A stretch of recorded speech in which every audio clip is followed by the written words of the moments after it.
अस्सलाम वालेकुम dear students, hope you are doing great. आज जो है आपके ऑनलाइन क्लासेस का जो है वो आगाज हो रहा है। आप चूंकि थर्ड ईयर है और आप लोग पहले जो है ऑनलाइन क्लासेस आप लोगों ने नहीं ली है, तो अब जो है आपकी ऑनलाइन क्लासेस फर्स्ट टाइम आप लोग ले रहे हैं। थोड़ी सी प्रॉब्लम्स तो आएंगी, लेकिन आप लोगों ने बहुत जो है तहम्मुल का मुजाहिरा करना है, क्योंकि सीखने में थोड़ा टाइम लगता है चीज़ों को। ठीक है, तो अब मुझे थोड़ा सा जो है कंफ्यूजन हो रही है कि आप लोगों को मेरी आवाज आ रही है? Is it clear? सब लोग सुन पा रहे हैं? प्लीज आंसर एनीवन और थम्स अप कर दें। Yes okay, thank you very much, thank you very much, yes ma'am आ रही है। Thank you very much. अच्छा जी, who is in the waiting room? Okay जी, बेशक हमने जो है 3 पोएम्स पढ़ ली थी ऑलरेडी सिलेबस की, लेकिन अब जो है हम we are starting it from the very first poem that is included in the syllabus and that is लेयर। बट आपको थोड़ा सा स्टार्ट करने से पहले let me give you a brief paper pattern कि जिसमें जो है इस आप पोइट्री की बुक जो पढ़ने जा रहे हैं उसमें से आएगा क्या पेपर में। ठीक है, सो आपको जो है एक तो आएगा compulsory question, that is question number 1, उसमें रेफरेंस टू द कॉन्टेक्स्ट का क्वेश्चन है। ठीक है, उसमें आपको जो है 5 सपोज पैसेज दिए जाते हैं पोइट्री की बुक में से या और में से, तो आपने जो है उसमें से 3 अटेम्प्ट करने हैं। ठीक है, आपको ये पोइम जो पोइट्री की बुक है उसमें 23 पोइम्स हैं, तो आपको कोई भी स्टांजा दे दिया जाएगा and you are suppose to write its reference, its context and explanation. ठीक है, और फिर उसके बाद जो है दूसरा आपको मेन क्वेश्चन जो आता है वो आता है आपको क्वेश्चन आंसर्स आएंगे, 3 क्वेश्चन आएंगे, उसमें से you are supposed to attempt 2 questions, 10 marks का एक क्वेश्चन होगा। जैसे जैसे अभी हम पोइम पढ़ेंगे उसके बाद जो है मैं आपको क्वेश्चंस भी बताऊंगी और आपने वो क्वेश्चंस जो है वो तैयार करने होंगे। So 21 students have joined and rest are joining. मैं कह रही हूँ मैक्सिमम स्टूडेंट्स आ जाएं ताकि जो है वो भी लेक्चर में शामिल हो सकें।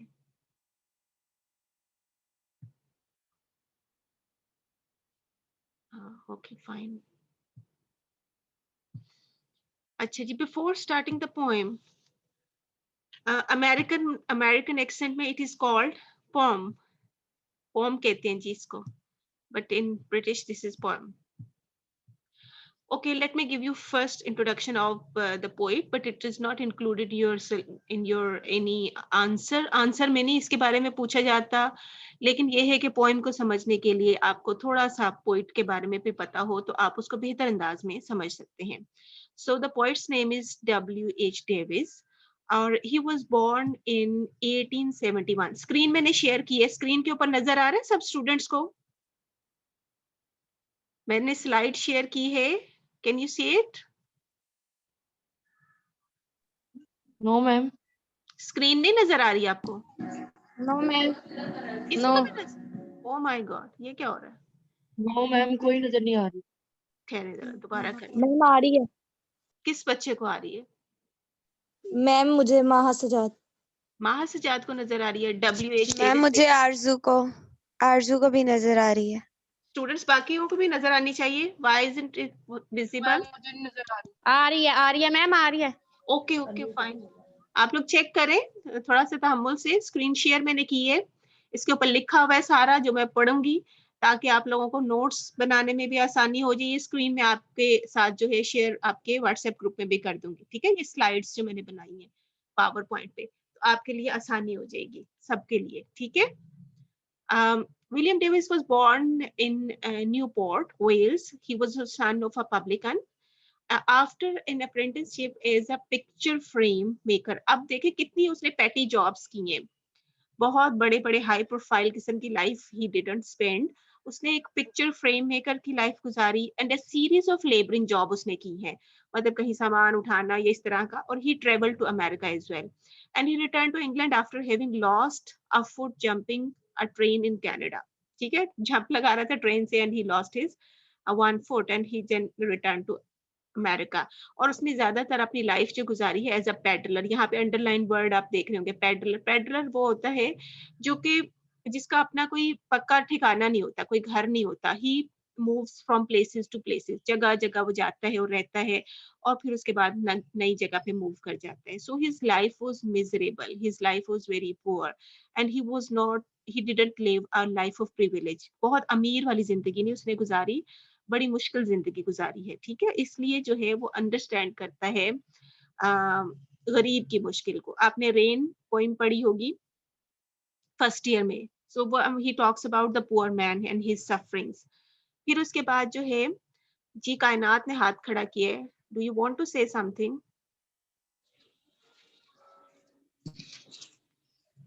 Most of his poetry is on the subject of nature. Nature के बारे में है, लाइफ के बारे में है, और नेचुरल सिंपल थिंग्स जो है इसने बताएंगे। सिर्फ ये जस्ट दीज आर जस्ट आपको हेल्प आउट करेंगी just to understand the point, right. अब let's talk about the first poem. What is layer? The name of the poem is layer. Layer, layer, ठीक है, लेयर नहीं है, layer.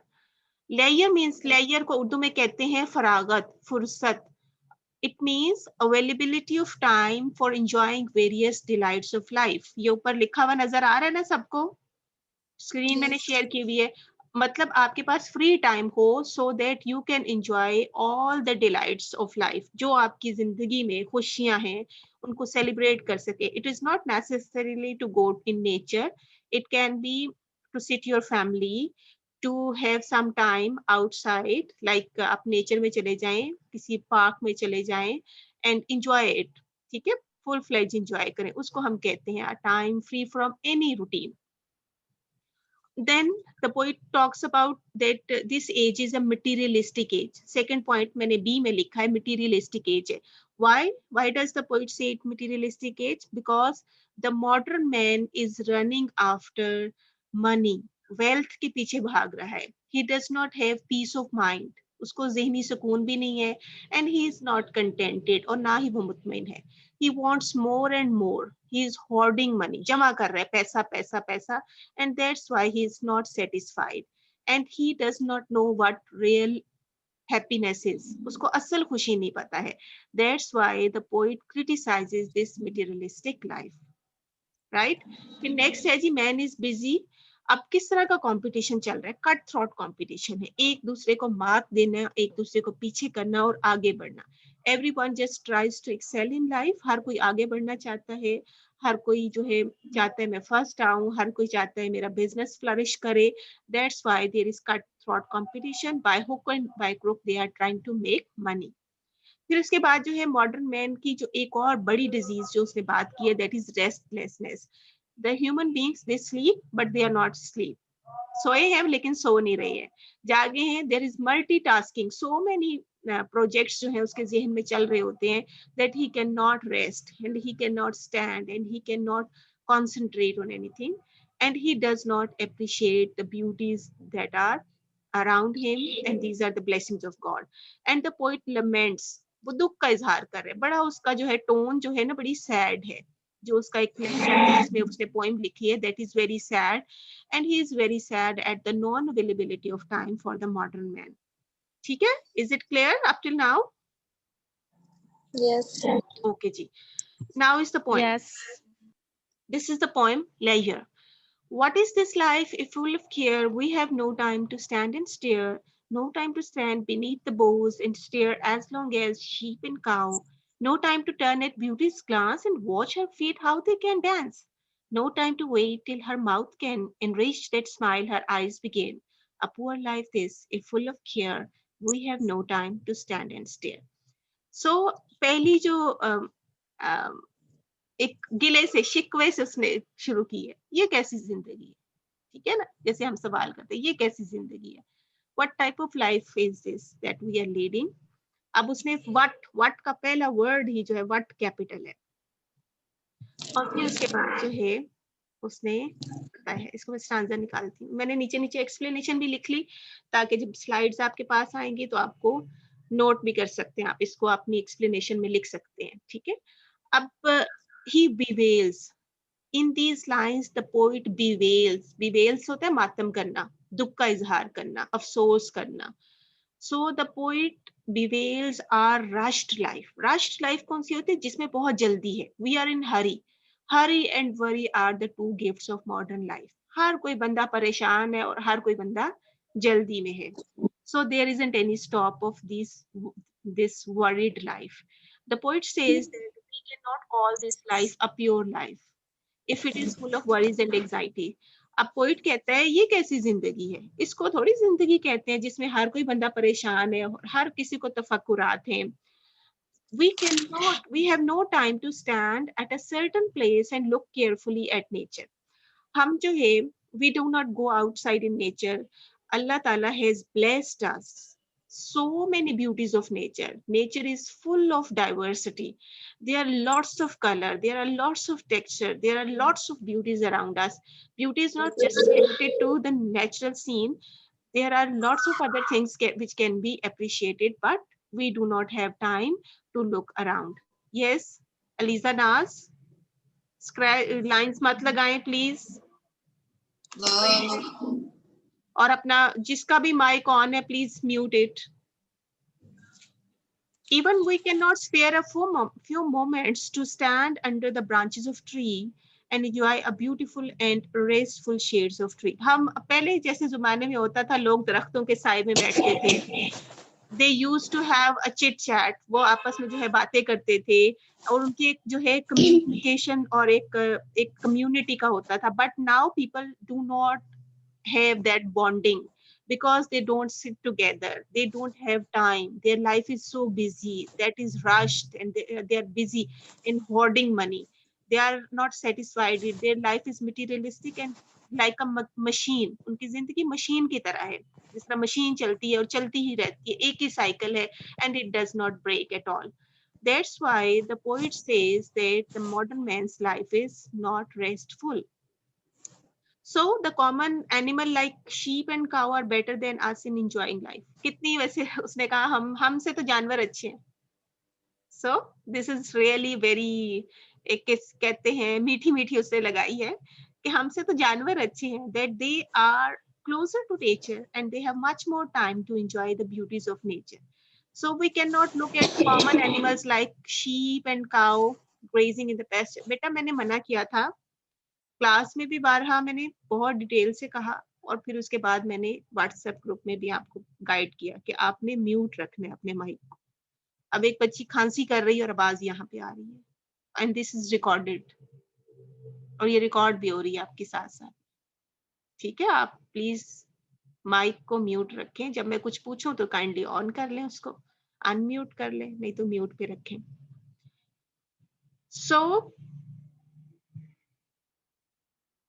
वो कहते हैं जानवर अच्छे हैं हमसे, ये गाय जो शीप है ये अच्छे हैं because they are closer to nature, that's why they are pure.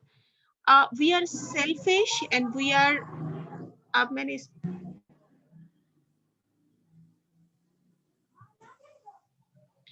so we are committed to ourselves with worldly affairs unnecessarily and cannot enjoy nature and natural beauty spread all around us. हमारे इर्द गिर्द अल्लाह ताला ने इतनी खूबसूरतियां दी हैं, लेकिन हम लोग जो हैं बिल्कुल उसकी नाशुक्री करते हैं. We are like हमने for granted लेते हैं. We do not go out, we do not spend time in nature. आप देखें ग्रीन कलर है, सुबह सुबह आप जाते हैं वॉक करने और आप वहां पे नंगे पांव चलते हैं तो आपके जो ब्लड प्रेशर है वो भी और आपकी जो वरीज है वो भी गायब हो जाती हैं. So these are the blessings of God and we have taken it for granted. और हमने बिल्कुल उसकी कदर नहीं की है. That's why our life is full of worries and full of miseries.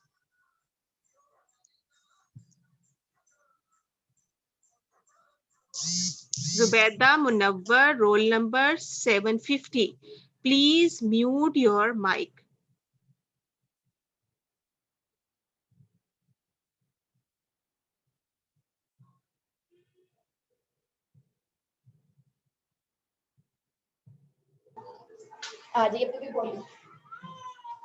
ये देखे ना वही वाले काम है. बच्चों को क्या बताएं हम. Mute all.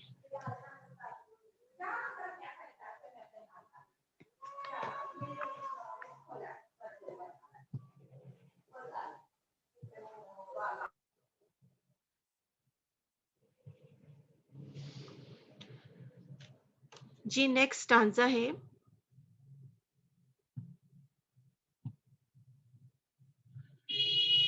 Sorry,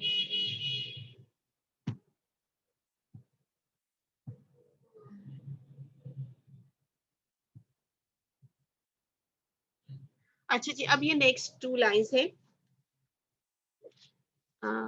late me open the book, यहाँ पे कुछ मिस हो गई है, एक मिनट वेट करिए थोड़ा सा।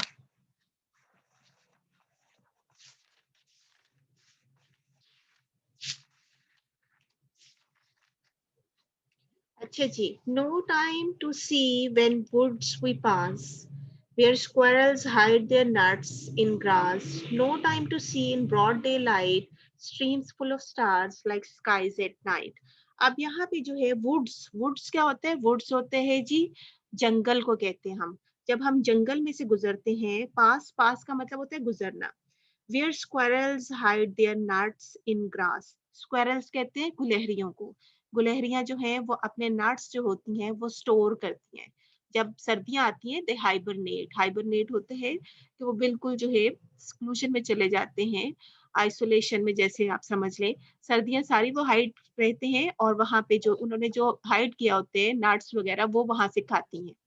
So in these lines the poet tells us when we pass through some forest, जब हम किसी जंगल से गुजरते हैं, we do not have time to stop for some moment to look at the trees tall and short. इतनी खूबसूरती है दरख्तों में, कोई लंबे हैं, ठीक है, कोई सनोबर का दरख्त है, तो कोई छोटे फलों के दरख्त हैं, तो कोई जो है फूलों के फूल हैं कहीं पे।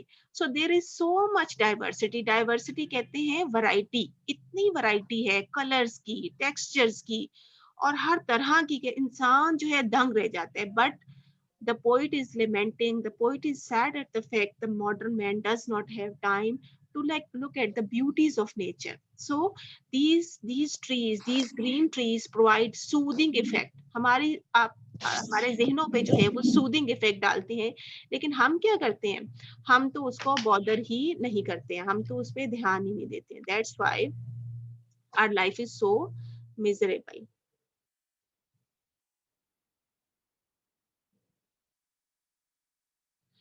अच्छा जी, फिर वो कहते हैं we can not look at small animals like squirrels concealing their food grains in the grass for the winter. अब आप देखें सर्दियों में बहुत सारे जो होती हैं चीजें वो गायब हो जाती हैं। क्यों होती हैं? वो मर नहीं जाती, वो दे आर हाइबरनेटिंग, वो हाइबरनेट करते हैं और वहां पे वो जो है विंटर में जो अपने स्टोर की होती हैं चीजें वो खाते हैं। So squirrels is one of them, गुलहरी जिसे कहते हैं। This minor scene can also give us relief. इतना खूबसूरत वो लगता है जिस तरह वो खाती हैं गुलहरियां जो हैं, और जिस तरह वो दरख्तों पे चढ़ती हैं, the way they are running, it gives a very like आपकी खुशी होती है, आप देखते हैं जब उनको एंजॉय करते हैं। But the modern man he in fact does not have time.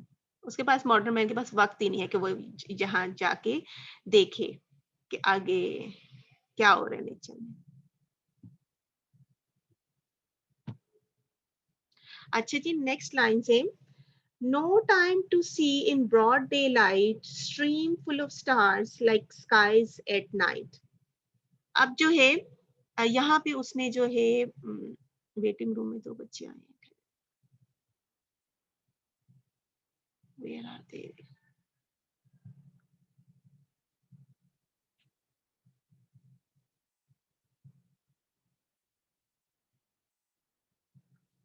Waiting room वाले स्टूडेंट्स का मुझे नहीं पता चल रहा बच्चों, 2 बच्चे इंतजार कर रहे हैं। It's okay. अच्छा जी, अब उसने एक जो है वो एक इमेज आपके सामने पेश किया, आप ज़हन में विजुअलाइज कर सकते हैं। कहते हैं जिस तरह जो है नदी जो है वो सितारों से चमक रही हो। ये तो नहीं ना हो सकता, नदी में सितारे कहाँ से आ गए? उसने एक रिलेट की ये चीज, 2 मंजरों को रिलेट किया। जिस तरह सितारे आसमान पे होते हैं और रात के वक्त चमकते हैं, और दिन में जो है नदी कैसे चमक सकती है? वो तब चमकती है जब सूरज की रोशनी जो है, बहुत तेज रोशनी जो है वो पानी में पड़ती है तो एक ग्लेयर सा पैदा होता है, ग्लेयर सा जो पैदा होता है तो एकदम आपकी आंखें चुंधिया आ जाती हैं, you are not able to open your eyes. वो जो चमक है ना, that is a beautiful and unique scene which we miss in our hurried life. हमारी जिंदगी में इतनी मसरूफियत है कि हमारे पास इतना भी वक्त नहीं है हम किसी नदी किनारे चले जाएं और इतना खूबसूरत मंजर जो है वो देखें। So the poet in these lines says that human beings cannot see the beauty that is hidden in the streams. नदियों में भी अल्लाह ताला ने जो झरने हैं उसमें भी इतनी खूबसूरती है।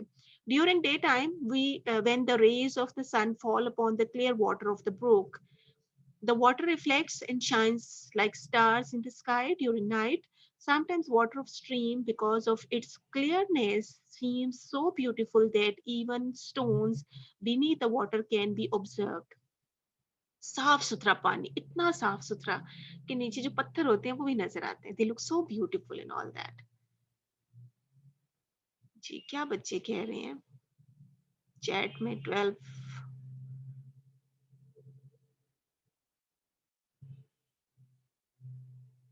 ये मैसेज आप अपनी अटेंडेंस सेंड कर रहे हैं?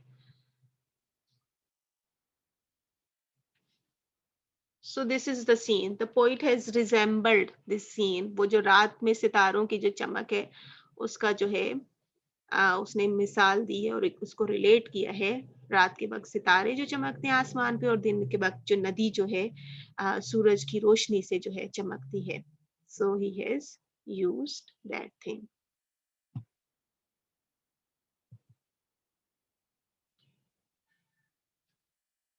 अच्छा जी, अब नेक्स्ट है no time to turn at beauty's glance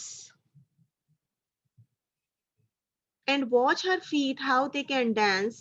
No time to wait till her mouth can enrich that smile's eyes begin. अब यहाँ पे जो है इसमें पोइट ने क्या किया, अब पहले ऑर्डिनरी बात की, ऑर्डिनरी आम सी बातें वो कर रहा था। हमें हमारे पास इतना वक्त नहीं है जितना काऊ और शीप के पास होता है, हमारे पास इतना भी वक्त नहीं है हम जंगलों से गुजरे तो दरख्तों को देखें या हम देखें स्क्वायरल्स जो हैं वो कैसे हाइड करते हैं नट्स को। और फिर उसके बाद जो है अब वो इम्पोर्टेंट आहिस्ता आहिस्ता, ठीक है ना, एक तरीका होता है कि पहले थोड़े से एक क्या कहते हैं तमहीद बांधते हैं या अनइम्पोर्टेंट एस्पेक्ट पे बात करते हैं, फिर उसके बाद इम्पोर्टेंट पे आते हैं, ठीक है, इम्पोर्टेंट पॉइंट सबसे एंड पे आते हैं। So this is a sonnet. Sonnet कौन सी पोइम होती है? A poem which has 14 lines. 14 lines this poem, अगर आप if you count the lines of this poem you will know that these are 14 lines. उसमें 12 लाइन्स जो शुरू की होती हैं उसमें सारा उसने डिस्कस किया होता है और 12 जो 14 लास्ट 2 लाइन्स जो होती हैं कंक्लूडिंग लाइन्स होती है उसमें सारा जिस्ट होता है, ये सम अप किया जाता है, ये सबसे इंपॉर्टेंट जो चीजें हैं वो उसमें बताई जाती हैं। सो यहाँ पे ब्यूटी, ब्यूटी मैंने बताया था दिस इज पर्सोनिफिकेशन। जैसे ब्यूटी जो होती है, beauty can not dance, beauty dance नहीं कर सकती, ठीक है। आपने ना सच को देखा, ना झूठ को देखा, ना अच्छे को देखा, ना बुरे को देखा। सो beauty is an abstract thing, वो चीज जिसका वजूद नहीं है, टेंजिबल एग्जिस्टेंस नहीं है, जिसे हम टच नहीं कर सकते, जिसको beauty lies in the eyes of beholder, जो देखता है उसकी आंखों में खूबसूरती होती है। हो सकता है कि मुझे कोई चीज अच्छी ना लगती और आपको वो सबसे खूबसूरत लग रही हो। So it all depends on. Ma'am आपकी आवाज नहीं आ रही सही से। क्यों नहीं आ रही? मैम आवाज बहुत लो आ रही है। लो तो नहीं आनी चाहिए। आप अपने अपने कोई माइक उसको स्लो किया होगा आपने अपना speaker?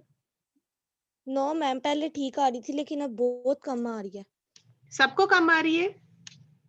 No ma'am. No ma'am सही आ रही है। आपके कुछ नो मैम सही आ रही है। ठीक है बेटा, पता क्या बात है, आपके उसमें डिवाइस में कोई इशू हो गया होगा, तो आप उसको चेक करें, ठीक है। बाकी बच्चों को आ रही तो इट मींस ठीक आ रही है। सो वो कहते हैं कि जो ब्यूटीज ग्लास, हम खूबसूरत चेहरों को भी नहीं देखते। अब अगर आप में से किसी को कहें अपनी मदर का चेहरा डिफाइन करें तो आप सोचने पड़ जाएंगे, वाई? सोच में क्यों पड़े, आपको तो फौरन फौरन आना चाहिए। बिकॉज हमें जो प्यार है हम फॉर ग्रांटेड ले लेते हैं उनको कि हमारे पास है और हमेशा ही है और कुछ नहीं, बस ठीक है, लेकिन हम उनको देखते नहीं है। सो हमारे पास इतना भी वक्त नहीं है कि हम उनकी ब्यूटी को जो है वो एंजॉय करें। यहाँ पे जो ब्यूटी है that is any one who is very कायनात। रिजवान आपने कितनी दफा एंटर होना है बच्चे? फिर वेटिंग रूम में आ गई। या मेरे अल्लाह, ये हो जाए ऐड। इसमें बहुत सारे बच्चों ने जो फिर वही काम किए, रोल नंबर नहीं लिखे हुए। बहुत सारे बच्चों ने जो है वो सिर्फ एक का आ रहा है जी, हवावे Y7 प्राइम 2019। तो ये बच्ची कौन है? मुझे तो उसकी अटेंडेंस भी नहीं पता चलनी। मारिया बशीर, बेटा आपने रोल नंबर नहीं लिखा हुआ। सवेरा सजाद का रोल नंबर नहीं आ रहा।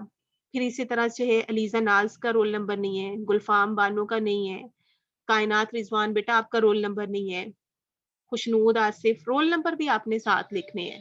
फिर ही आपकी अटेंडेंस जो है, मैं तो रोल नंबर पे लगाऊंगी ना। आप प्लीज जो अपनी जो आप प्रोफाइल पे जाइएगा दोबारा से, और उसमें आपने रोल नंबर भी ऐड करना है, ठीक है। इसे आयशा सगीर है, इसका भी नहीं है। तो आज की तो अटेंडेंस ऐसी ही होगी। या फिर आप जो है मैसेज में जाके जो है अपना रोल नंबर भी लिख दें आज के लिए, लेकिन कल के लिए जो है आपने अपने रोल नंबर के साथ बनाने, क्योंकि हमने स्क्रीनशॉट इसका लेना है। अच्छा जी, अब हम स्टांजा पे फिर आते हैं, जिसमें जो है in these lines the poet says that modern man has no free moment to see beautiful woman। खूबसूरत जो खवातीन हैं, हमारे प्यारे जो होते हैं, लव्ड वन जो होते हैं, हमारे पास उनको भी देखने के लम्हे नहीं है। She has alluring eyes, attractive smile, but modern man has no spare time to see her beauty and attractive glances। ना हमें उनकी खूबसूरती देखने का वक्त है, ना हमें उनकी खूबसूरती अप्रिशिएट करने का वक्त है, जो कभी खूबसूरत हमारे सामने हमें नजर आते हैं। So she dances, डांस यहाँ पे होते हैं ना, how her feet dance, watch her feet dance. यहाँ पे ब्यूटी नहीं, यहाँ पे any one who is beautiful, जो कोई भी खूबसूरत है वो रक्स करते हैं any in any function, family functions में। तो हमारे पास इतना भी वक्त नहीं है कि we look at the rhythm and movement and captivating smile कह लें या glances of that beautiful girl. हमें नहीं, हम हमारे पास वक्त ही नहीं है। सो हमारे पास इतना भी वक्त नहीं है कि हम उस लम्हे को देख सकें, ठीक है। सो this is a miserable life, बड़ी ही पथेटिक लाइफ है, इतनी रश्ड लाइफ है। And the poet is feeling sorry for the modern man, कि इंसान के पास अपने प्यारों के जो चंद एक लम्हे होते हैं जिसमें वो इंजॉय कर रहे होते हैं, हमें उनको भी अप्रिशिएट करने का वक्त नहीं। ये पर्सोनिफिकेशन की डेफिनेशन भी अभी मैं बताऊंगी, ठीक है, एक स्लाइड में है, और फिर इसको दोबारा रिलेट करेंगे। So modern man does not have time to look at the beauties around him. Next is slide. Um,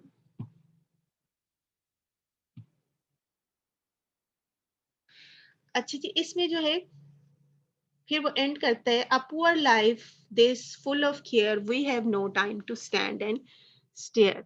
आखिरी लाइन, कंक्लूडिंग लाइन जो है उसमें जस्ट कर दिए। पहले में उसने सवाल किया था what life is this full of care we have no time to stand and stare. अब आखिरी लाइंस में उसने आंसर दे दिया, a poor life this is full of care we have no time to stand and stare। So in these concluding line the poet regrets होता है पछतावा होना, to say that ours is a poor life। हमारी जिंदगी जो है ये है खस्ता हाल जिंदगी, बेचारी जिंदगी, बदहाली की जिंदगी, in a way that it cannot be a life। It is full of worries and cares, परेशानी, आपको रिजल्ट की परेशानी, आपको सिलेबस की परेशानी, आप ऑनलाइन नहीं हो पा रहे परेशानी, आपका जो है कनेक्ट नहीं हो रहा नेट वो परेशानी। तो there are lots of worries in our life. So unluckily we have no time to stand at a place and look carefully at nature that can refresh us। ठीक है, हम थोड़ा सा सुकून नहीं लेते, टिक के नहीं बैठते, हम we are all the time. ये कायनात रिजवान कहाँ फिर रही है मेरी स्क्रीन पे। As such our, और लाइनें मार दी हैं बहुत ढेर सारी। As such our life is nothing but lamentation through and through। बस वो कहता है अफसोस ही अफसोस है, ये है जिंदगी जो हम गुजार रहे हैं। सो आपने कभी सोचा अपनी लाइफ के बारे में, हमारी ऐसी लाइफ है क्या पोइट ने सही प्रेजेंट किया है या उसने एग्जेजरेट किया, बढ़ा चढ़ा के बताया कि वाकई हमारी लाइफ ऐसी है? आपका क्या ख्याल है? कोई बच्ची स्टूडेंट जो है वो काइंडली आंसर करें। गर्ल्स,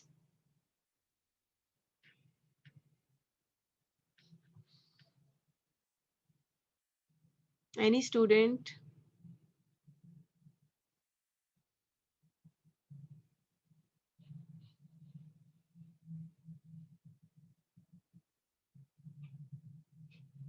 जी अनम्यूट करके काइंडली बताइए कि आप क्या समझते हैं कि वाकई हमारी लाइफ ऐसी है जैसी पोइट ने बताई है, या हम इसने बढ़ा चढ़ा के बता दी है? No one is answering. Excuse me teacher, मगर थोड़ी थोड़ी है। थोड़ी थोड़ी है, ज्यादा नहीं है। नो मैम, ये तो ज्यादा ही बोल। नहीं इसने वो हमारे पाकिस्तानियों की थोड़ी बात की है, उसने तो वेस्ट की बात की है। आपने उसको वेस्टर्न कॉन्टेक्स्ट में जो है वो जहन में रखना है कि अगर हम वेस्ट को देखें, वहां पे तो कोई इस मशीन की तरह लाइफ है। जी जी जी। कुछ मतलब जैसे हम टेंशन बहुत जल्दी ले लेते हैं छोटी छोटी चीजों की, वो पोएट सही कह रहा है बिल्कुल। वो जैसे कहते हैं ना, हमारे पास वक्त नहीं है नेचर में। आप जाते हैं पार्क्स में, जाते हैं आप लोग? Do you have time? Yes ma'am, ma'am जाते हैं। बहुत yes come. Ma'am. It means कि आप उतना, आपके बुरे हालात नहीं है जितने वेस्ट में हो चुके हैं लोगों के, जो हर वक्त जो है कंपटीशन है आगे बढ़ने का, एक्सेल करने का। जो जाता है और काम करता है उसको रखते हैं, नहीं तो वो छुट्टी घर में बैठे। ठीक है जी। अब हम चलते हैं, इसमें थोड़ी सी जो है फिगर ऑफ स्पीच जो है इसमें इस्तेमाल की गई है, वो हम देख लेते हैं। वो कौन कौन सी है? पहली है जी पर्सोनिफिकेशन, उसने इस्तेमाल की। पर्सोनिफिकेशन क्या होता है, इसकी डेफिनेशन मैंने दी है स्क्रीन पे। Personification is the attribution of a personal nature और human characteristics to something non human. अब यहाँ पे उसने कहा था ब्यूटी कैन डांस, ठीक है। ब्यूटी तो डांस कर ही नहीं सकती। ब्यूटी का मतलब यहाँ पे है any one who is beautiful. So non living thing को इंसानों की खूबियां देना जो है उसको हम कहते हैं पर्सोनिफिकेशन। ठीक हो गया।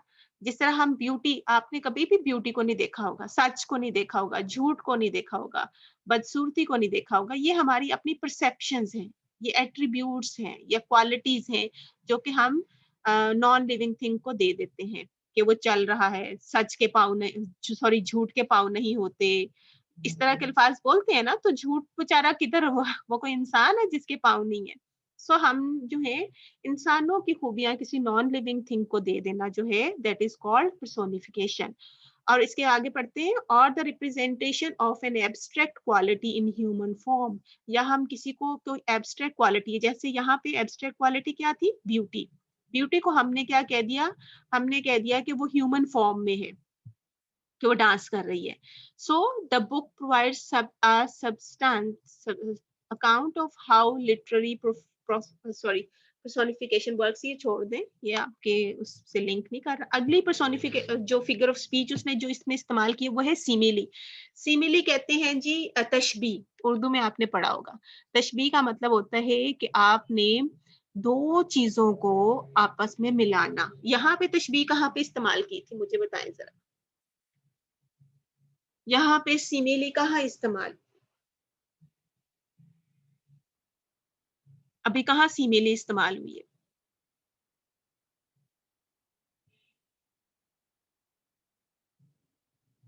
कहीं पे कोई मुताबिकत की, कोई कंपैरिजन किया है पोइट ने दो चीजों में? लाइक जिसमें लफ्ज इस्तेमाल हुआ हो,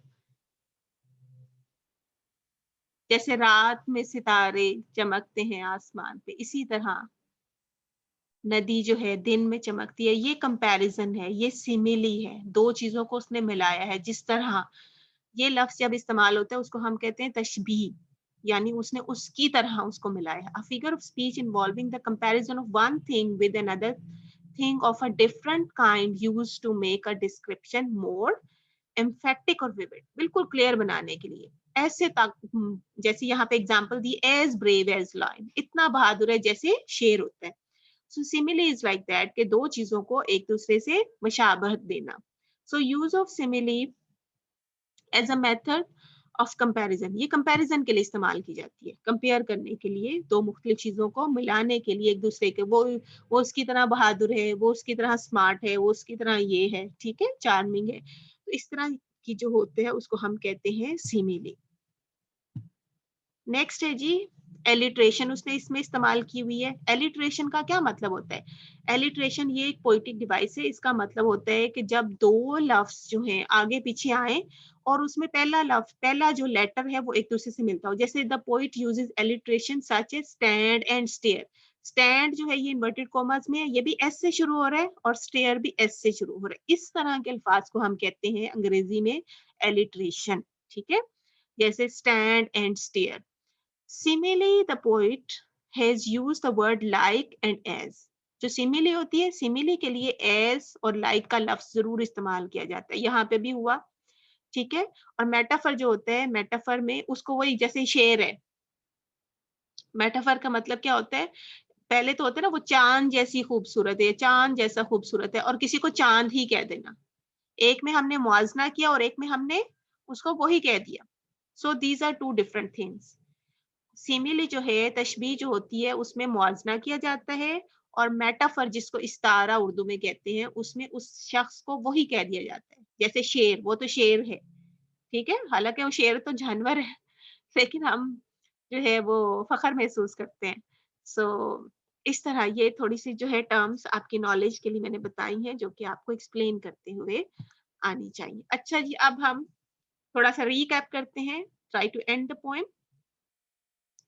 So this poem is a thought provoking poem. Thought provoking poem जो हमें सोचने पे मजबूर करती है। We look at our life, the way we spend our life. What type of life we are leading? Is it a good life or a miserable life? There is an interrogative way to start the poem. पहला जो sentence जो उसने लिखा है उसमें what is this life? क्या है ये जिंदगी? So it gives us food for thought. हमारे जहन को सोचने पे मजबूर करती है। We think and we look around and we observe and we feel sorry for the modern man. So the second thing, the poem deals with the beauty of nature. So poet has made us realize that life, God has blessed us with so many beauties of nature, but we are not thankful to them. We take them for granted. That's why we do not look around and we do not appreciate the beauties of nature. We do not say Alhamdulillah for all the blessings. And the poet laments that the lot of human being is worse than those of animal. Lot यहाँ पे है किस्मत, कि इंसानों की किस्मत तो जानवरों से भी बदतर है, because animal have closer relation to nature, but human beings, they are cut off from nature. So the tone of the poet is tragic. बड़ी वो sorrowful है और बड़ी tragic सी है, and he feels sorry for the modern man. और जो है what is the reason क्यों man जो है कट हो गया नेचर से? He says that modern man is materially wealthy. Materialistic approach है. His life has become so much mechanical that he does not get out of that trap. His life is full of worries and full of tensions and full of unsatisfaction, and he is not satisfied, and he is spiritually empty. Spiritually यानी रूहानी तौर पे खाली है, माली तौर पे बड़े बड़े महल हैं उसके पास, and he is hoarding, इकट्ठे करी जा रहा है, जमा करता जा रहा है, and that's why he is unsatisfied and he is mentally and spiritually poor, but materially he is very wealthy, दौलतमंद है. Poet urges the modern man to spare some time for appreciating beauties of nature. इसलिए जो है poet urge करता है, ख्वाहिश करता है, दरख्वास्त करता है to spare some time to appreciate the beauties of nature. So the poet wants the modern man to revert to nature. Revert होता है वापस जाना. To have that strong bonding with nature, to have that strong closer relation with nature, then the person would be pure and the person would not be trapped, and but the person would not be materialistic at all. A person would be contented. बड़ा ज्यादा क्या हो जाएगा? Contented किसे कहते हैं? जो उसके पास है उस पे शुक्र अदा करेगा. वो ये नहीं कहेगा कि अब मेरे पास एक गाड़ी आ गई तो अब इससे बड़ी गाड़ी हो. सो अ पर्सन शुड बी, क्या चाहिए जिंदा रहने के लिए? क्या चाहिए होता है? थोड़ी सी चीजें चाहिए ना. हमने अपनी जिंदगी खुद जो है मुश्किल बनाई है. So the poet wants to make us realise कि जिंदगी ऐसे भी गुजर सकती है और इसको हमने मुश्किल खुद बनाया है because of our materialistic routine and materialistic approach and materialistic thinking. ठीक है, this is the end of the poem number 1. इसके जो है क्वेश्चंस हैं यहाँ पे मैंने दिए, ये आपने तैयार करने हैं. पोएम को भी तैयार करना है, उसका रेफरेंस, कॉन्टेक्स्ट एक्सप्लेनेशन सारे स्टांजास की, और उसके बाद जो है आपने ये क्वेश्चंस तैयार करने हैं. What are some of simple delights that we miss in our daily routine, या डेली लाइफ लिख लें. ठीक है, व्हाटसोएवर हमारे जो सिंपल डिलाइट्स हम मिस करते हैं वो कौन से हैं. इसमें आपने जो है एक किस्म की समरी लिखेंगे पोएम की, लेयर की आपने सारी समरी लिखनी है. What are the simple delights that we miss in routine life. और फिर second question है, what is personification and how it is used in the poem layer में जो personification use की गई है, personification को आप definition लिखेंगे. After that you will have to explain how it is used in the poem. Then third जो है आपने critically analyze the poem layer. इसमें जो है आपने critical appreciation इसकी तैयार करनी है. ठीक है, now it is your turn. अगर आपको कुछ समझ नहीं आया तो आप पूछ सकते हैं क्वेश्चन.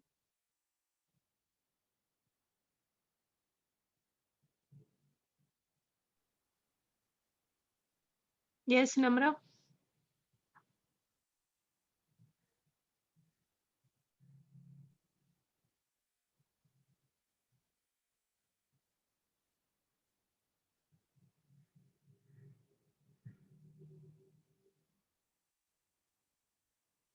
जी, any question? No ma'am. Teacher third वाले क्वेश्चन की समझ नहीं आई सही. थर्ड वाले क्वेश्चन की क्रिटिकल एप्रिसिएशन आपने लिखनी है. आपने उसमें एक तो पोइम को लिखना है और उसमें आपने तनकीदी जायजा लेना है. आपने सिर्फ ये नहीं लिखना कि समरी लिख देनी है, आपने वो लिखना है जो पोइट कहना चाहता है. ठीक है, जैसे आपने मैंने लाइन लिखी that this is a thought provoking poem, it is about modern man, his dilemma, and the poet is lamenting at the lifestyle of modern man, that he's so much engrossed in hoarding money that he does not have time for his own life, for his family, and even he does not go out in nature, and his life has become like a machine. So आपने इस तरह से बताना है, उसको समझ लें, आपने एक्सप्लेन करना है. फिर इसमें जो कंपैरिजन यूज किए गए हैं वो आप लिखेंगे. पर्सोनिफिकेशन जो इस्तेमाल किए गए वो पर्सोनिफिकेशन को भी लिखेंगे. फिर उसके बाद जो है आप उसको कंक्लूड करेंगे. Okay, thank you teacher. और बच्चों पूछें, कोई पोएम, कोई स्टांजा नहीं समझ आया, कोई लाइन नहीं समझ आई?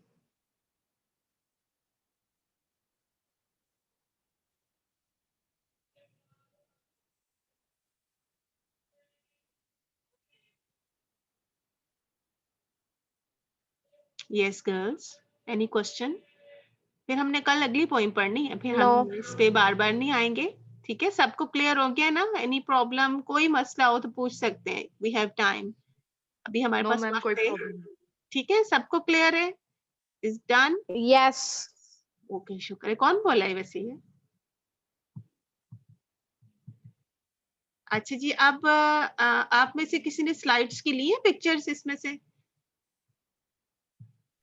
Yes ma'am. किस बच्ची ने ली है? Yes ma'am. यस मैम, मैंने भी ली है. ठीक है, फिर आप ग्रुप में शेयर कर देंगे कि मैं भी लूं स्पेशल अलहदा से? नो मैम, हम कर देंगे. चले ठीक है, thank you very much.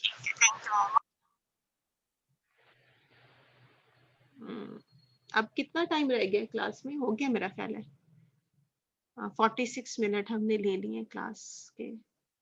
Okay girls, फिर कल इंशाल्लाह आप पोएम नंबर 3 पढ़ेंगे. सेकंड को थोड़ा सा शायद सेकंड पढ़ लें, शायद थर्ड पढ़ लें. सो ये लाइंस इतनी लगा दी हैं मेरी स्क्रीन पे बच्चियों ने. Okay ji, see you tomorrow, have a good day. इसको पढ़िएगा, कुछ समझ नहीं आएगा तो कल आप दोबारा पूछ सकते हैं इसके बारे में, और फिर उसके बाद हम नेक्स्ट पॉइंट पढ़ेंगे इंशाल्लाह कल. ठीक है, ओके जी, हैव अ गुड डे. अल्लाह हाफिज. अल्लाह अल्लाह हाफिज. हाफिज. अल्लाह हाफिज.